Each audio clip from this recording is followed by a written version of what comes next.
அருட்பெரும் ஜோதி அருட்பெரும் ஜோதி தனிப்பெரும் கருணை அருட்பெரும் ஜோதி. கொஞ்சம் வாழ்வு. எல்லாம் செயல் கூடும் என் ஆணையம் பலத்தே எல்லாம் அல்லான் தனைய ஏத்து.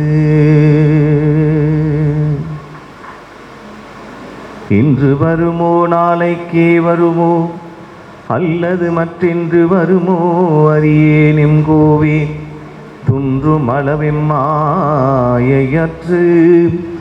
வெளிக்குள் வெளி கடந்து சும்மா இருக்கும் சுகம்.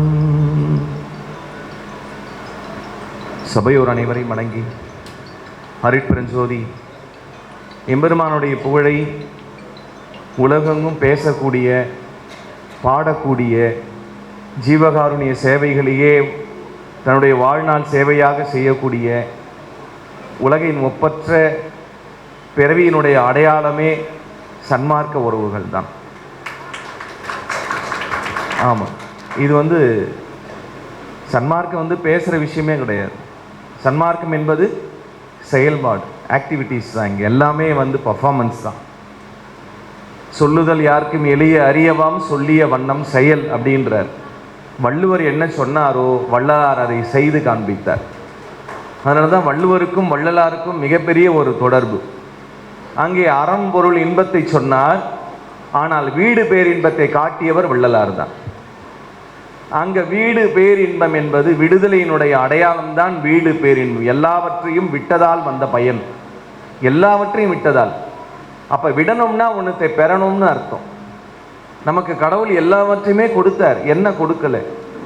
பிறவியை கொடுத்தார், தாய் தந்தை கொடுத்தார், உடலை கொடுத்தார், உயிரை கொடுத்தார், பொருளை கொடுத்தார், ஆதாரம் கொடுத்தார், கடவுளையும் காட்டினார். ஆனால் அந்த கடவுள் பக்கத்தில் போக முடியுமானா அதுக்கு வழிகாட்டலை. வள்ளலார் ஒருவரே கடவுளாய் கடவுளை காட்டி தனக்குள்ளே அந்த இன்பத்தை அறிய செய்தவர் வள்ளலார். நாம் எதை தொடங்கலனாலும் முதல்ல குருநாதர், நான் மிக்க மகிழ்ச்சி அடையக்கூடிய இது தருணமாகத்தான் கருதுகின்றேன். இந்த இடம் மிக சிறந்த அடியார்கள் அன்பர்கள் எல்லாம் ஒன்று கூடக்கூடிய இடம். இந்த சித்திவலாகம் பெருமான் சொல்றார் பாரு, நம்முடைய தாய் தந்தையர் உறவினர்கள் ஆப்தர்கள் எல்லோரும் செய்யக்கூடிய உதவியை விட கோடான கோடி புண்ணியங்களையும் பலன்களையும் தரக்கூடிய இடம் இந்த மேட்டுக்குப்பம் சித்திவலாகம். ஒவ்வொருடைய உள்ளமும் சத்திய தர்மசாலை தான்.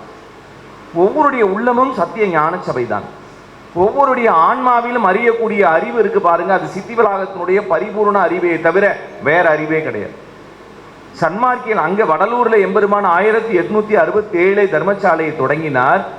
இன்று புதுவையிலும் அதை தொடர செய்கிறார். அது என்ன காரணம்? இந்த வேலையை செய்யறது யாரு? செய்ய வைக்கிறது யாரு?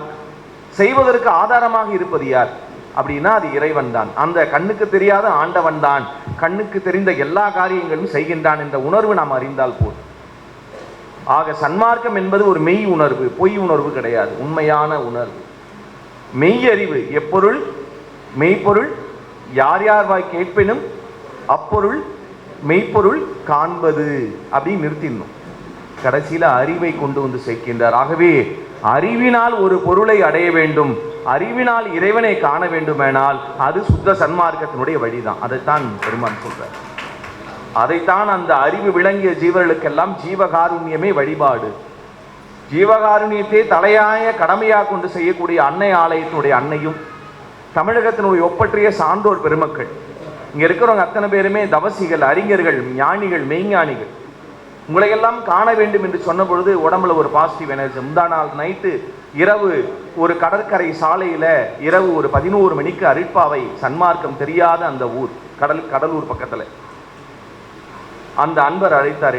எங்க ஊர்ல 15 வருஷமா விழா நடத்துறோம் ஐயா, யாருமே சன்மார்க்கத்துக்கு வரமாட்டுறாங்க அப்படின்னு ரொம்ப அன்போடு அந்த ரகுபதி என்ற ஒரு அன்பு இளைஞர், அவரை நான் எங்க சந்திச்சோம் அப்படின்னா வடலூருக்கு ஒவ்வொரு மாதமும் வரார். ஆனால் அவர் எந்த மேடையிலும் தோன்றுவது கிடையாது. அவர் எந்த சன்மார்க்க சங்கத்துடன் சத்துவிசாரம் செய்கிறது கிடையாது, யாருடன் பேசுவது கிடையாது. அவருடைய செயல் சத்திய தர்மசாலையில் அது எந்த இடத்துல அப்படின்னா சாப்பாடு போட மாட்டார், தண்ணி ஊற்ற மாட்டார், இலை எடுக்கிற பணியை மட்டும்தான் அவர் செய்து கொண்டே இருப்பார். அந்த இளைஞரை கண்டேன். இதுவரைக்கும் அவர் திருமணம் செய்துக்கல. ஆனால் அவருடைய நோக்கம், நான் பிறந்த ஊரில் ஒருவரை கூட நான் சன்மார்க்கத்துக்கு கொண்டு வர முடியல, எல்லாமே நான் செய்கிறேன் அப்படின்னு கண்ணீரோடு சிந்தினார். நிச்சயமாக கடவுள் அதற்கு வழி கொடுப்பார் என்று சொல்லி என்னுடைய இசைக்குழுவோடு சென்று அந்த இரவு அந்த இடத்திலே கழித்தோம். பாடும் பொழுது 10 பேர் இருந்தாங்க, நிகழ்ச்சி முடியும் பொழுது 200 பேர் அந்த இடத்திலே உட்கார்ந்து இருந்தார். இதற்கு காரணம் வள்ளல் பெருமானுடைய ஆசீர்வாதம். வல்லால் உன்னை பாட பாட வாய் மணக்குதே, வஞ்ச வினைகளெல்லாம் என்னை விட்டு ஓடி தலைவணங்குதே என்று சொல்கின்றார். அதான் சொல்றார், சிவமயமாக தெரிகிறதே என் சிந்தை உன்மனம் அப்படின்னு சொல்றார். எந்த பாடலை பாடினால், எந்த இசையை பாடினாலும் அந்த இசையோ அல்லது அந்த மொழியோ ஒருவனுக்கு பக்தி ரசத்தை ஊட்டுமானால் அந்த இடத்திலே சன்மார்க்கம். ஒருவனுக்கு இரக்கத்தை காட்டுமானால் அது சன்மார்க்கம் தான். அதனால தான் இந்த புதுவை மண் என்பது விஸ்வநாதன் ஐயா, அன்பிற்குரிய பாண்டி விஸ்வநாதன் ஐயா அவர்களும், சுப்ரீம் கோர்ட்டினுடைய அற்புதமான அருமை வழக்கறிஞர் விநாயகம் ஐயா, அவங்க 2 பேருமே விவி சகோதரர்கள். நீங்கள் 2 பேருமே வெற்றி தான், வி ஃபார் வெற்றி. நிச்சயமாக இந்த புதுவை மண்ணிலே தொடங்கி என்னுடைய குருநாதர் ஸ்ரீலஸ்ரீ மகான் சண்முகடிகளாருடைய இந்த மண், அவர் வாழ்ந்த மண். புதுவையிலே தட்டாஞ்சாவடியிலிருந்து அவர் போவாத, அவருடைய கால் பதியாத இடங்கள் கிடையாது.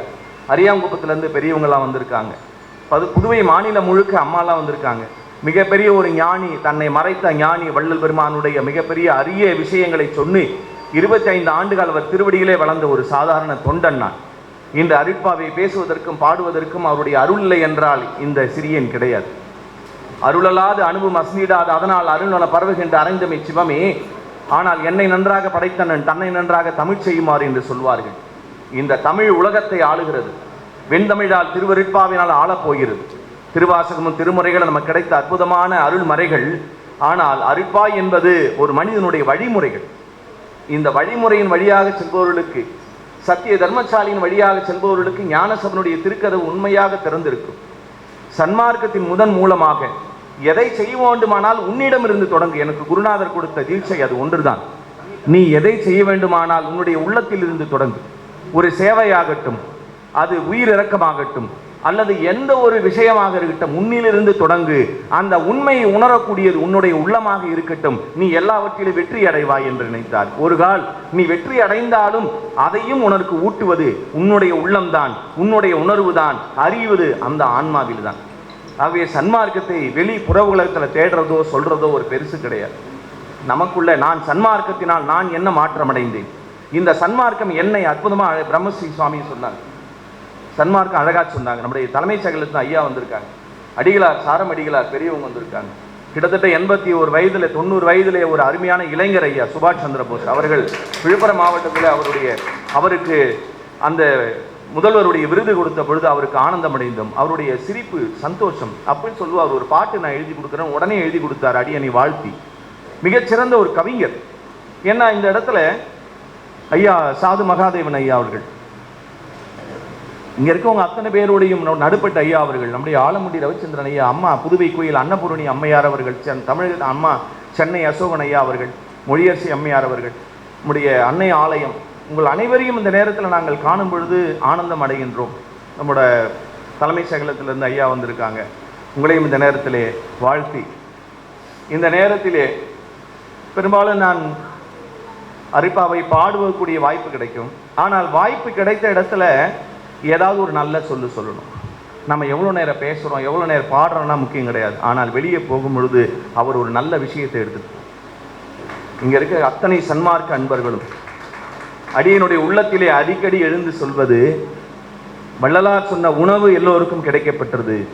வள்ளலார் சொன்ன அந்த மெய்ஞானமும் வள்ளலார் காட்டிய ஜீவகாருண்ய நெறியும் இளைஞர்கள் மத்தியிலும் பெண்கள் மத்தியிலும் வருங்கால தலைமுறை பள்ளி மாணவர்கள் மத்தியிலே சென்று அடைந்தால் இன்னும் அது சிறப்பாக இருக்கும். அதற்கான முயற்சியை நாம் எடுக்கணும்.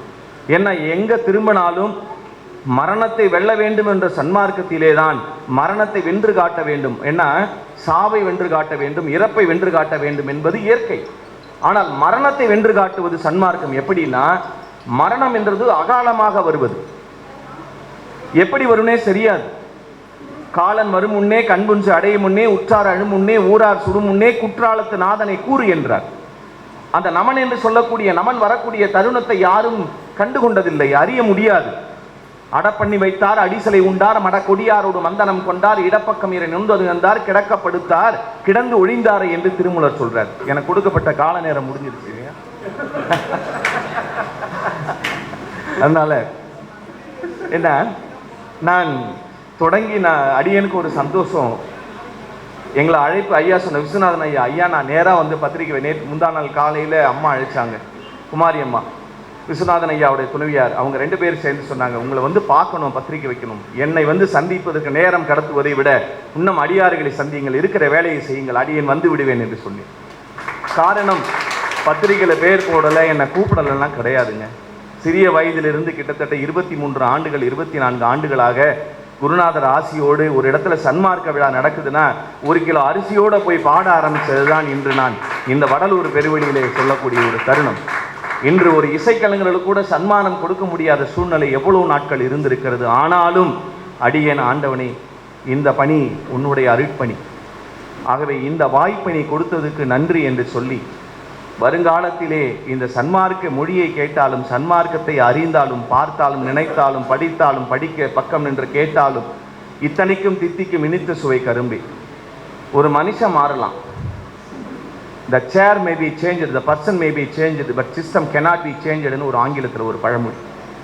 மனிதர்கள் மாறலாம், அந்த இடத்துல இருக்கை மாறலாம், பதவி மாறலாம், உயர்வு மாறலாம், ஆனால் ஒன்று மட்டும் மாறக்கூடாது. என்ன அப்படின்னா, அவர்கள் எதை தொடங்கினார்களோ அந்த செயல்பாடு கொள்கையில் மாறக்கூடாது. வள்ளலாருடைய கொள்கையில் உயர்ந்து கொண்டே இருக்கிறது. வள்ளலாரை ஒவ்வொரு ஊர்லேயும் பார்த்தீங்கன்னா, உலக நாடுகள் முழுக்க யாரை பார்க்குறாங்கன்னா, அந்த ஊரில் யார் சன்மார்க்கத்தில் இருக்கிறாங்களோ அவர்களை தான் வள்ளலாராக பார்க்குறாங்க. அவருக்கு தான் வள்ளலார் தாசன், வள்ளலார் அன்பன், வள்ளலார் பிரியன் என்று ஏதோ ஒரு அடைமொழியிலே பார்க்கின்றார்கள். ஆகவே நாம் செய்யக்கூடிய அத்தனை காரியமும் யாருக்கு பெருமை தரக்கூடியது என்றால், எல்லாம் வல்ல பரம்பொருளாகிய அருட்பெருஞ்சோதி ஆண்டவனுடைய திருவடியிலே சமர்ப்பணம். தன்பொருள் அனைத்தையும் தன் சித்து அனைத்தையும் என்பொருள் ஆக்கிய அருட்பெருஞ்சோதி என்று சொல்கின்றார்.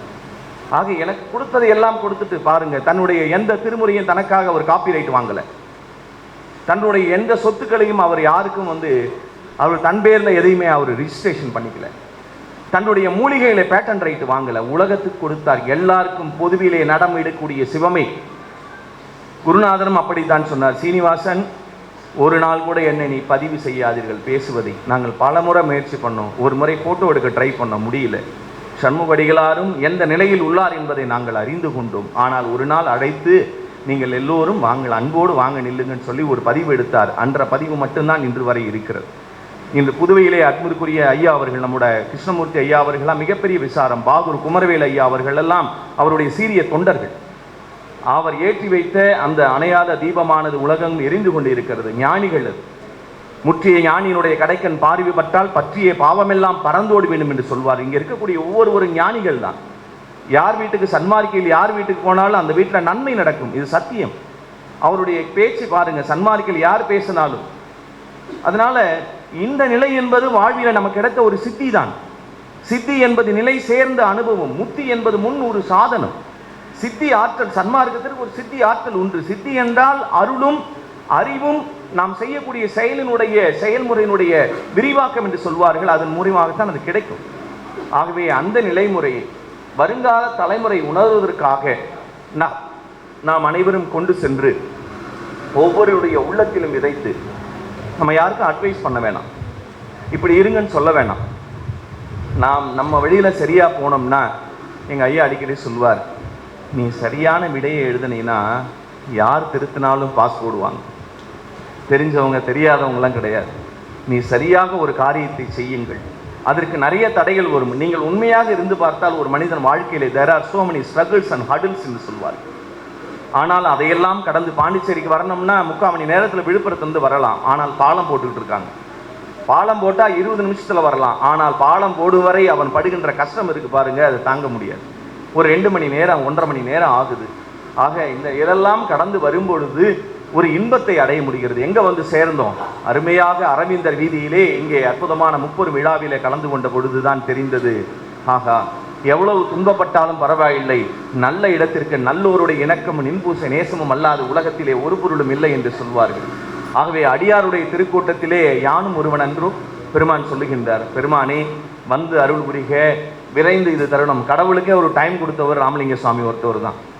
வந்து அருள் புரிக விரைந்து இது தருணம் மாமணி மன்றிலே சுந்தரஞான ஜோதி வடிவாய் விளங்கக்கூடிய நையனே சுத்த சன்மார்க்க சத்குருவே தந்து அருள் புரிக தரமெல்லாம் வல்ல தனியரு ஜோதி எனது சிந்தையிலே தெரிவித்து செய்வித்து அருள்க அப்படின்னு என்ன பண்றாரு? ஒன்று அவர் விண்ணப்பமாக கேட்கின்றார், மற்றொன்று அன்பு கட்டளையாகவும் விடுகின்றார். செய்வித்து அருள்க செய்வகையே அப்படின்றார். செய்வகைன்னா வகை, அவங்களுக்கு என்ன கெப்பாசிட்டி இருக்கோ அதுக்கு கொடுங்க அப்படின்னு சொல்றார். அதனால இந்த உண்மையை சொல்லக்கூடிய உத்தம மார்க்கத்திலே நம்மால் முடிந்ததை பிறவியிலே செய்து கொண்டே இருப்போம். நாம் செய்யக்கூடிய உண்மையை கடவுள் உணர்வார். நம்முடைய ஆன்மாவை நாம் அறிந்து கொள்வோம். ஆன்மாவினுடைய அறிந்து கொண்டதால் ஒரு லாபம் கிடைக்குது. நம்ம ராமச்சந்திர ஐயா பார்த்தீங்கன்னா திடீர்னு ஒரு மூலிகை பறிச்சுக்கிட்டு இருக்கார். எதுக்கு பறிக்கிறார்? தன்னுடைய பிள்ளையை சன்மார்க்க திருமணம் பண்ணி கொடுத்தார். எதுக்கு அப்படின்னா தன்னுடைய அந்த தலைமுறை சன்மார்க்கத்திலே வர வேண்டும் என்ற ஒரு சிறிய நோக்கம்தான். அவர் வேற எதையும் தேடல். அதே போல இந்த உலகத்தினுடைய ஒப்பற்ற ஒவ்வொரு நிலையிலும் அடியார்கள் அன்பர்கள் அனைவரும் இங்கே இந்த முப்பெரும் விழா, சன்மார்க்க சத்து விழா, அருட்பெருவிழா, தர்மசாலை விழா நிச்சயமாக எல்லோரும் போற்றும்படியான நிலையை அடைந்துவிடும் என்று சொல்லி நம்மால் முடிந்த இயன்ற உதவிகளை நாம் ஒருவருக்கொருவர் சொந்தங்கள் உறவுகள் தான். பேதமை இல்லாத உலகத்தை எங்கே தொடங்கணும்னா வெளியில் தொடங்க தேவையில்லை, சன்மார்க்கத்தில் தொடங்கினாலே போதும். சமயங்களில் சமய சன்மார்க்கம், மத சன்மார்க்கம், நீங்கள் திருநீர் வைக்கிறீங்க, எது ஒன்றா அணிஞ்சிக்கோங்க, உள்ளுக்குள்ளார சுத்தமாக இருந்தால் போதும். வள்ளல் பெருமான் அதைத்தான் சொல்லுகின்றார். சமயங்கள் மதங்கள் முதலக்கூடிய சங்கற்ப விகற்பங்களை அவர் வெறுக்கின்றாரே தவிர அவர் சமயங்களும் மதங்களையும் அவர் சொல்லணும். இதனுடைய உட்பொருள் அதுதான். காம உட்பகைவனும் கோபவென் கொடியனும் கனலோப முழு மூடனம் என்று சொல்லும் பொழுது இந்த 7 வகையான குணங்களும் 7 வகையான பேதமைகளும் 8 வகையான விகாரங்களும் மனிதனே உனக்குள்ளதான் இருக்கிறது, தவிர புறத்திலே கிடையாது. ஆகவே புறத்திலே இருந்து எதை பார்த்தாலும் அதையெல்லாம் அனுத்தியமான ஒரு விஷயம். உனக்குள்ளே அறிவாகி ஆண்டவனை அருட்பெருஞ்சோதியை அந்த அருள் விளக்காக ஏற்றி அருள் விளக்கே அருட்சுடரே அருள்ஜோதி சிவமே அருட்பெரும் என்று சொல்லி ஜோதியே சுயமாக, ஜோதியே பரமாக, ஜோதியே அருளாக, ஜோதியே சிவமாக விளங்கி கொண்டிருக்கிறது. அந்த சிவத்தை, சுத்த சிவத்தை அறிவோம். இயன்றவரை நம்மால் முடிந்த நன்மைகளை பேசுவோம், நன்மைகளை நினைப்போம், நன்மைகளை செய்வோம், நல்லதே நடக்கும் என்று சொல்லி நல்லது செய்ய வந்த அருட்கூட்டங்களிலே உங்களை வணங்குகின்றோம். இந்த திருச்சபை வாழ்க, விஸ்வநாதன் ஐயாவார்கள் குடும்பம் வாழ்க, அவருடன் செய்யக்கூடிய அன்பு விநாயகம் ஐயா, அன்பிற்குரிய வழக்கறிஞர் செம்மல், உங்களுடைய அருட்பணி வாழ்க என்று வாழ்த்தி, அடியேன் செய்யக்கூடிய ஒவ்வொரு காரியங்களிலும் எப்பொழுதுமே நினச்சிக்குவேன், ஐயா நீங்கள் எங்கேயும் அனுப்புகிறீங்க, என்னால் முடியல, உடலால் முடியவில்லை, பொருளால் முடியவில்லை, உணர்வால் முடியவில்லை, இந்த உலகத்திலே என்னால் போராட முடியவில்லை. ஆனால் ஒன்று மட்டும் சொல்கின்றேன், என்னுடைய கடைசி நிமிஷம் வரை சன்மார்க்க பயணத்திலே சன்மார்க்க சேவையிலே இருந்தால் அது போதும் என்று சொல்லி ஒரு கால் அப்படி இந்த சேவை என்னோடு முடிந்து விடாமல் எனக்கு பிறகு மீண்டும் ஒரு விதையை நீ உருவாக்கு என்று சொல்லி, ஆண்டவனே அந்த இசைப்பணியும் அருட்பணியும் வாழ்க, அடியார் திருக்கூட்டங்கள் வாழ்க என்று சொல்லி வணங்குகின்றோம், வாழ்த்துகின்றோம். இந்த நல்ல வாய்ப்பை கொடுத்த அடியார்களாகிய உங்களை வணங்குகின்றோம். நீங்கள் செய்யக்கூடிய அத்தனை சேவைகளும் இறைவன் அருளால் நல்ல அருள் வளமும் மேல்நிலையும் திருச்சிற்றம்பலத்தினுடைய அரிய பெருந்தகை பிறவியிலே பெற்று மீண்டும் இந்த கூட்டத்திலே ஒருவர் மரணமில்லாத பெருவாழ்வை பெற்றோம் என்ற ஒரு சாசனத்தை கொடுப்போம் என்று சொல்லி வணங்குகின்றோம். வாழ்க நீடூடி வாழ்க, வையகம் வாழ்க.